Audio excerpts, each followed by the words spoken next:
मास व पुरुषोत्तम मास महात्म के 5वें अध्याय की कथा। नमस्कार भाइयों बहनों, जय मां गायत्री। आप सभी का मेरे YouTube चैनल शुभकर माही अष्टो में स्वागत है।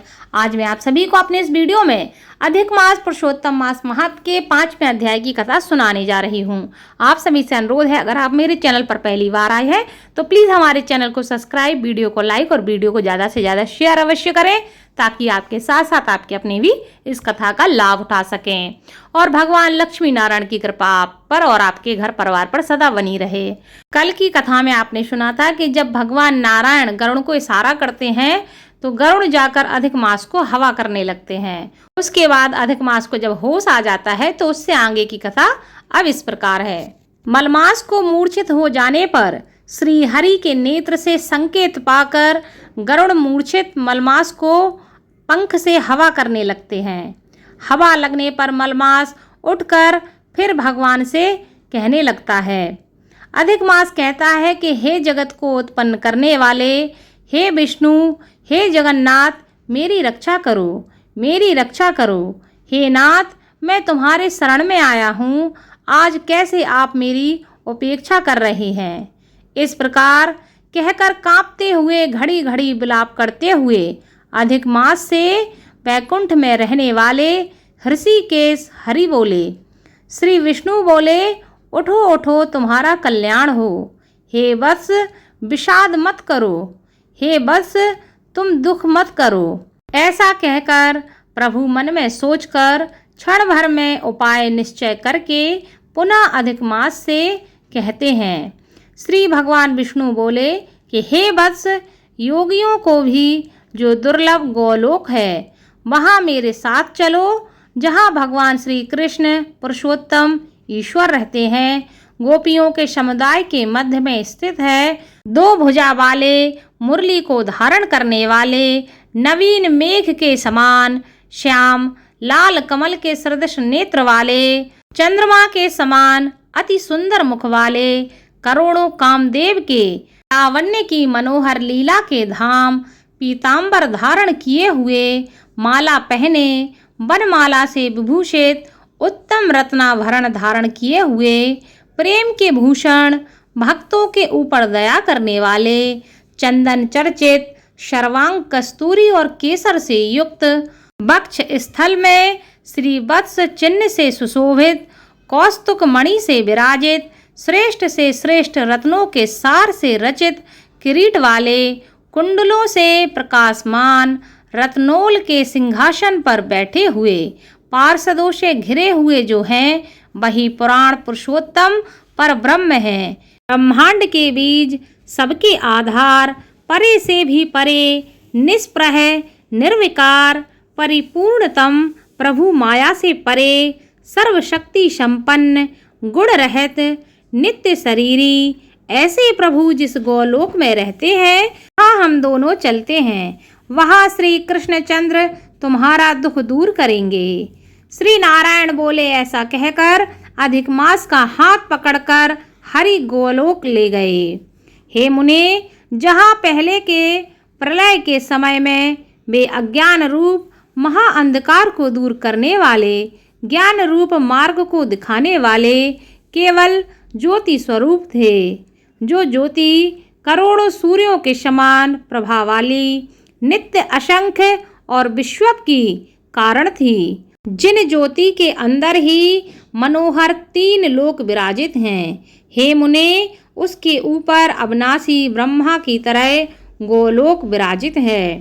3 करोड़ योजन का चौथरपा जिसका विस्तार है और मंडलाकार जिसकी आकृति है, लहलहाता हुआ साक्षात मूर्तिमान तेज का वह स्वरूप है, जिसकी भूमि रत्नमय है। योगियों द्वारा स्वप्न में भी वो अदृश्य है, परंतु जो भगवान विष्णु के भक्तों से गम्य और दृश्य है। ईश्वर से योग द्वारा जिसे धारण कर रखा है, ऐसा उत्तम लोक अंतरिक्ष में स्थित है। आदि व्याधि, बुढ़ापा, मृत्यु, शोक, भय आदि से यह सब चीजें रहित हैं।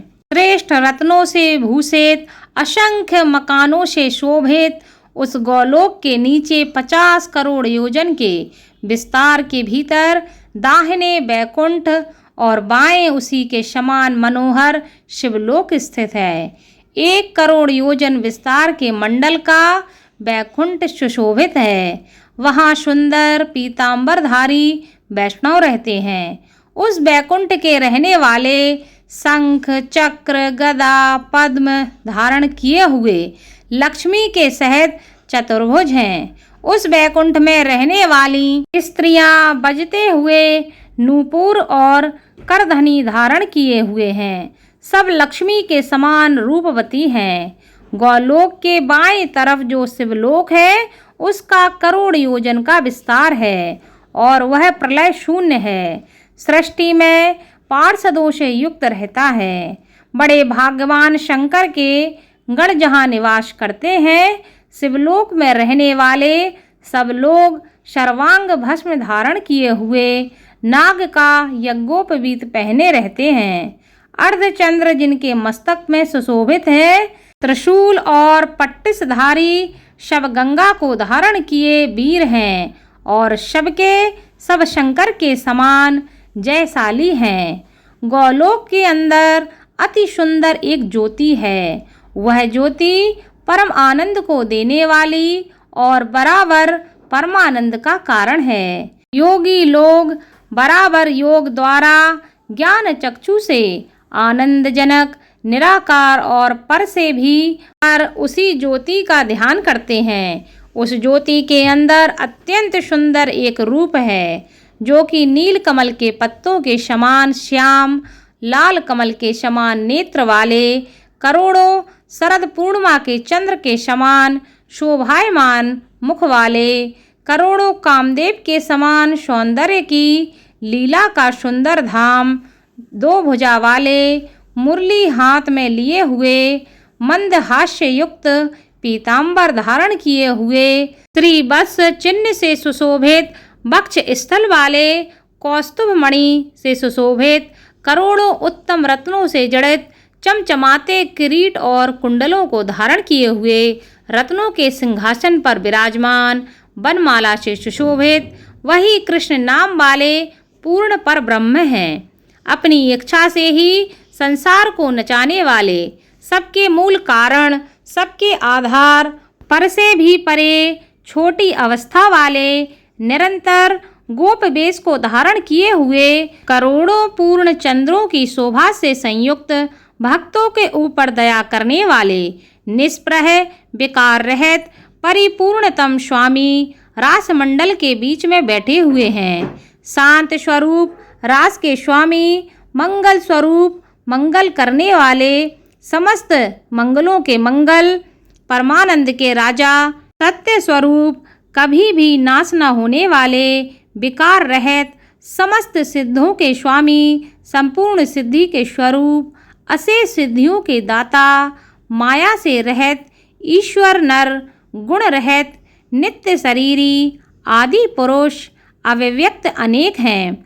नाम जिनके अनेकों द्वारा स्तुति किए जाने वाले, नित्य, स्वतंत्र, अद्वितीय, शांत स्वरूप, भक्तों को शांति देने वाले, ऐसे परमात्मा के स्वरूप को शांति प्रिय, शांत और शांति परायण जो विष्णु भक्त हैं वे ध्यान करते हैं। इस प्रकार के स्वरूप वाले भगवान कहे जाने वाले वही एक आनंद कंद भगवान श्री कृष्णचंद्र हैं। श्री नारायण बोले, ऐसा कहकर भगवान सत्य स्वरूप विष्णु अधिक मास को साथ लेकर शीघ्र ही परब्रह्म युक्त गौलोक में पहुँचे। श्री सूत जी बोले, ऐसा कहकर सत्क्रिया को ग्रहण किए हुए नारायण मुनि के चुप हो जाने पर आनंद सागर पुरुषोत्तम से विविध प्रकार की नई कथाओं को सुनने की इच्छा रखने वाले नारद मुनि उत्कंठा पूर्वक बोले। इति श्री ब्रह्म नारदीय पुरुषोत्तम मास महात्म्ये 5वां अध्याय संपूर्णम। आगे की कथा आपको 6वें अध्याय में सुनने को मिलेगी। धन्यवाद।